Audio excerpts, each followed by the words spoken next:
Buenas, ¿cómo andan? Bueno, queremos seguir charlando un poco sobre vacunas, es un tema que da para mucho y en particular sobre la historia de las vacunas. No vamos a detenernos mucho más que en el día de hoy en la segunda vacuna utilizada en humanos, que fue la vacuna antirrábica diseñada y desarrollada por Louis Pasteur en 1885, al menos aplicada en 1885. ¿Cuál era la visión de Pasteur? Pasteur tenía una visión sobre la vacunación de la viruela que era la siguiente. Él entendía que era una vacuna eficiente y necesaria, pero también veía los riesgos de vacunar a personas con una estrategia persona a persona, es decir, tomar muestras de lesiones de humanos hacia una persona sana.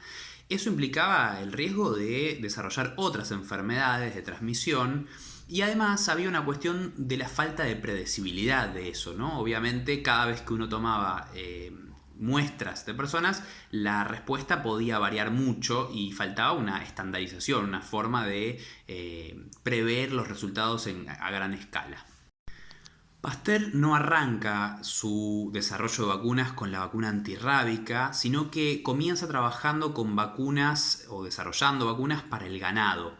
La primera vacuna que desarrolla es contra el cólera de aves y la anécdota cuenta que una vez que él descubre que el agente causal de la cólera era una bacteria que además podía crecer en el laboratorio, él empieza a infectar aves para probar su teoría a partir de los cultivos de estas bacterias. Es decir, imagínense unos frascos llenos con un líquido lleno de nutrientes y en esos frascos mucha cantidad de bacteria. Bueno, él logra inyectar esa bacteria y desarrollar la enfermedad en estas aves. De esa manera demuestra que el organismo causante de la enfermedad es esta bacteria. Pero lo más interesante es que, o cuenta la leyenda, que un frasco de cultivo se le puso viejo, estuvo mucho tiempo sin usar y no se dio cuenta y usó ese cultivo viejo de bacterias para desarrollar la enfermedad en los animales, en las aves.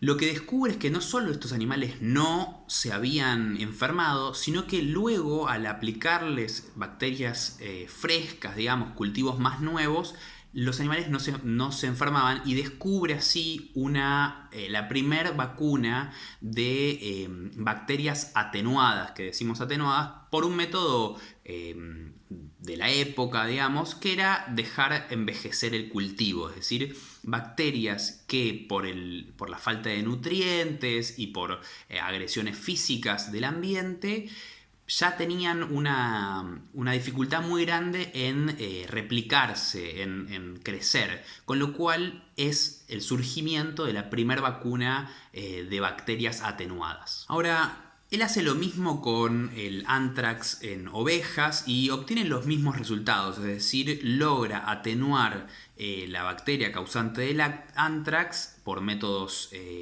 químicos y las ovejas quedan inmunizadas contra la enfermedad. Ahora, el problema con la rabia es bien complejo desde el comienzo, porque la rabia está causada, hoy lo sabemos, por un virus y no por una bacteria. Y quizás no todos y todas ustedes sepan, los virus, a diferencia de las bacterias, no pueden observarse por un microscopio óptico, el único microscopio que existía en esa época, con lo cual para Pasteur implicó una fe enorme en que la rabia era producida por un organismo vivo. Hoy no se consideran los virus entidades vivas, pero él estaba convencido de que eso era producto de la rabia, era producto de un organismo vivo, aunque no se pudiera ver.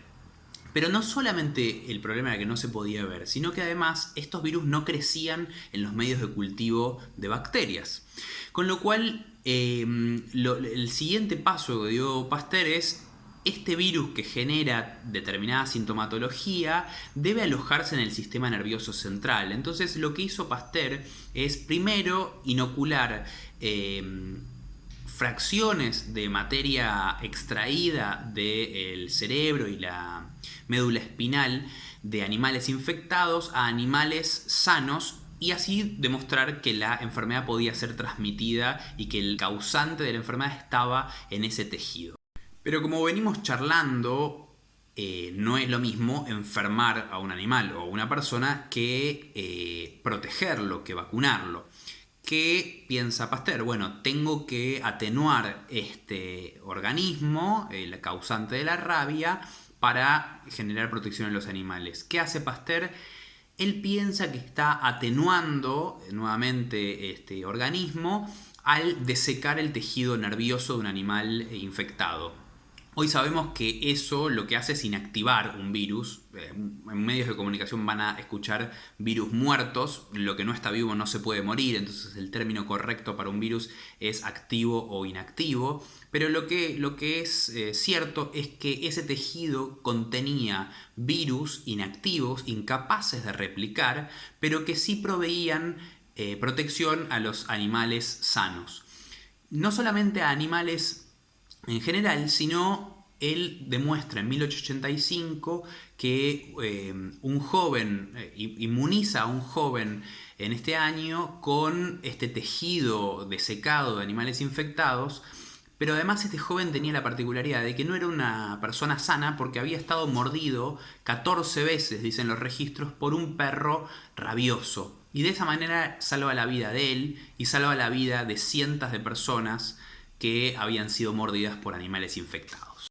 Esto constituye la primera vacuna de virus inactivado de la historia utilizada en humanos, y esta estrategia, este tipo de vacuna, se utiliza hasta hoy. Incluso la vacuna Sinopharm contra el COVID-19 utiliza esta misma tecnología, que son virus que están inactivados o por calor o por métodos químicos, que nuevamente significa que esos virus no tienen la capacidad de replicar. Es decir, una vez inyectados, no pueden dividirse y producir copias de sí mismos.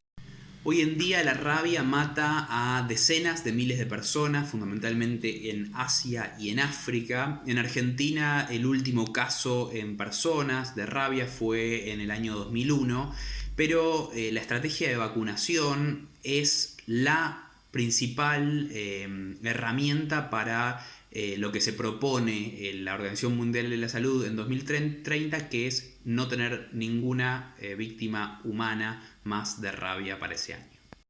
Les vamos a dejar en otra publicación qué vacunas que están incluidas en el calendario de vacunación oficial o vacunas, por ejemplo, contra el COVID, corresponden a estos dos tipos de vacunas que estamos viendo. Por un lado, las vacunas con organismos o virus atenuados, es decir, aquellas en las que el organismo inoculado, el virus, está ralentizado para dividirse, que lo hace, pero lo hace más lentamente. Y el otro tipo de vacunas, que es vacunas con virus inactivados, o podemos incluir también a aquellas con bacterias muertas, porque en ambos casos la característica es que no hay replicación ni de virus ni de bacterias en esas vacunas.